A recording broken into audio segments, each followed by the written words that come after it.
Bonjour à toutes et tous, c'est Dr Matt. Nous avons vu dans les épisodes 1 et 2 comment factoriser un polynôme du troisième degré lorsque par exemple x se trouve facteur commun des trois membres de ce polynôme et lorsque x n'est pas forcément facteur commun de tous les membres, ici moins 1 ne contenait pas de x. Nous allons voir aujourd'hui un autre type de polynôme qui est un polynôme du quatrième degré qui ne contient pas de x au cube ou de x, c'est-à-dire pas de puissance impaire de x. Alors pour travailler, on va avoir besoin de poser un critère, parce qu'on ne sait pas factoriser un polynôme du quatrième degré, par contre on sait factoriser un polynôme du deuxième degré. On va introduire une nouvelle inconnue, qu'on va appeler grand X par exemple, et ce grand X, on va convenir qu'il est égal à x au carré. On peut réécrire notre polynôme sous une autre forme, c'est-à-dire le polynôme en fonction de grand x et non plus en fonction de petit x cette fois.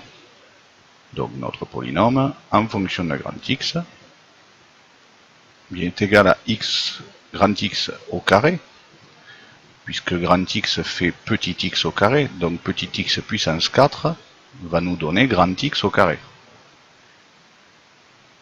Petit x au carré, c'est écrit au-dessus, ça fait x, enfin grand x, et puis le moins 2. Ce type de polynôme, on peut le résoudre, on peut le factoriser facilement, on peut trouver quand est-ce qu'il fait 0, etc. S'il est positif ou négatif, ou strictement positif ou strictement négatif. On voit que c'est pas une identité remarquable, à cause de ce moins 2 là, on aurait plus 2, bon on pourrait peut-être se poser la question, encore que ça serait quand même pas une identité remarquable. Donc ici on n'a pas d'autre possibilité que d'utiliser delta, le discriminant du trinôme. Je précise d'ailleurs de cette vidéo pour dire que lorsque nous faisons cours avec mes élèves, la structure que vous voyez à l'écran est exactement identique.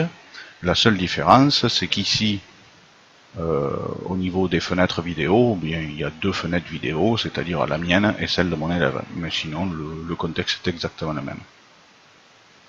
Revenons à notre delta, b carré moins 4ac, 9. Oh, ça tombe bien, hein. On va donc calculer maintenant les racines de ce polynôme. Évidemment, c'est pas petit x, les racines c'est grand x. Donc on va les appeler grand xa. Voilà la résolution du polynôme du deuxième degré ici, avec grand x. Maintenant, on veut résoudre le polynôme de départ tout de même, hein, c'est-à-dire avec petit x. Et on a posé que petit x au carré était égal à grand x. Sauf qu'on va avoir un souci ici. C'est que la première racine, grand x, est négative. La solution petit x au carré égale moins 2 n'a pas de solution réelle. Et oui, il n'existe pas de nombre réel qui au carré nous donne moins 2. Par contre, vous verrez un autre type de solution que vous découvrirez en classe de terminale, ce sont les solutions complexes. Donc dans le monde complexe, dans l'ensemble des complexes, cette équation a bien des solutions. Mais chez les réels, il n'y en a pas. Donc on va rejeter la solution moins 2, en tout cas comme solution réelle pour petit x. Par contre, la deuxième solution grand x égale 1 va nous donner donc x au carré, petit x au carré égale 1. Si petit x au carré fait 1, ça veut dire que x1 est égal à moins 1 et que x2 est égal à 1. Pourquoi? Parce que moins 1 au carré ou 1 au carré, eh bien ça fait 1. Donc on peut conserver ces deux solutions comme les solutions réelles, et évidemment il y a une troisième ou une quatrième solution qui ne sont pas réelles. Pour factoriser notre polynôme maintenant, On aurait pu factoriser avec grand X, hein, ça c'était pas un souci. Si on veut la factorisation du polynôme sous petit x, alors on va aussi utiliser le petit a, bon comme il fait 1, on ne le met pas, il y est, hein, il n'y a pas 0 ici devant les parenthèses, il y a petit a qui fait 1. On le voit là, hein, petit a, 1x au carré. Les deux solutions réelles nous donnent x moins 1 facteur de x plus 1. Ça serait la partie réelle ici. Et la partie complexe qui ne peut pas être factorisée, ben, ça veut bien dire ce que ça veut dire. C'est-à-dire qu'en fait, il n'y aurait pas de solution pour la partie complexe qui donne 0 dans le monde réel, ou qui serait négatif dans le monde réel. Donc on va utiliser cette solution en disant ben, on a x au carré plus 2. On utilise ce qu'on a trouvé ici.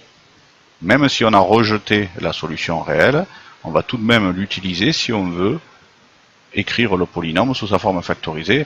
Et on voit bien que cette partie-là, x au carré plus 2, ne peut ni s'annuler, ni être négative. Donc on la laisse telle qu'elle. Alors évidemment, on peut tracer nos deux polynômes, celui avec grand X et celui avec petit x. Voilà ce que ça donne. Nous avons envers le polynôme qui correspond à grand X. Alors là, j'ai écrit petit x parce que sur GeoGebra, je ne peux pas vraiment écrire grand X. En tout cas, je n'ai pas trouvé la méthode. Et donc, envers, nous avons le polynôme en fonction de grand X. On voit bien qu'il s'annule pour moins 2 et pour 1, qu'il est négatif entre moins 2 et 1. C'est tout à fait normal, puisqu'il est du signe de moins a entre les racines. Donc c'est la partie négative qu'on voit ici.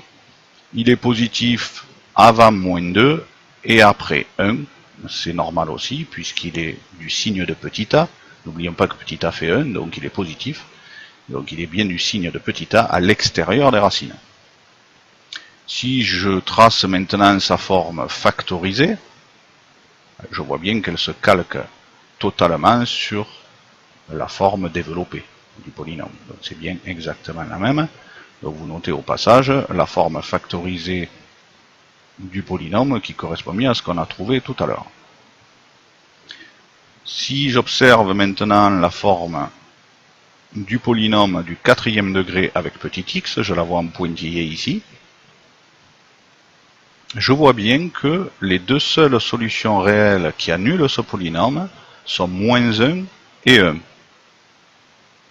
On voit que la forme factorisée vient se calquer totalement sur la forme développée ici.